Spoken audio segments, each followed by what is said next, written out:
चरण रघुकुलभूषण राजीवलोचन रघुकुलभूषण राजीवलोचन आदिनारायणानन्दशयनं आदिनारायणानन्दशयनं सच्चिदानन्द सत्यनारायण सच्चिदानन्द सत्यनारायण आत्मा रामानन्दरमण आनन्दरमण आनन्दरमण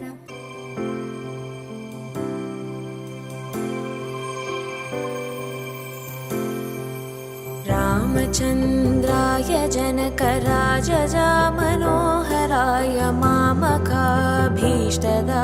महितमङ्गलम् कोसलेशाय मन्दहासदासपोषणाय वासवादिविनुतसध्वराय मङ्गलम्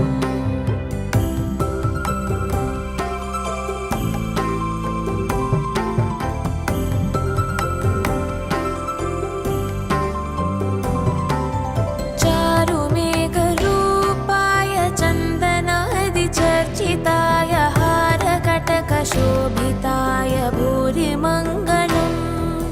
ललितरत्नकुण्डलाय तुलसीवनमालिकाय जलजसदृशदेहाय चारुमङ्गलम् देवकी सुपुत्राय देवदेवोत्तमाय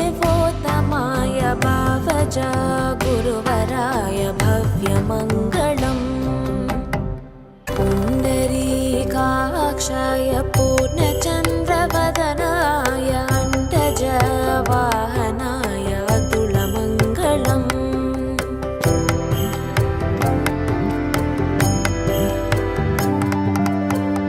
विमलरूपाय विविधवेदान्तवेद्याय सुमुखचित्तकामिताय शुभदमङ्गलम् रामदास मृदुलहृदय तामरसनिवासाय स्वामि भद्रगिरिवराय सर्वमङ्गलम् रामचन्द्राय जनकराजजा मनोहराय मामकाभीष्टदाय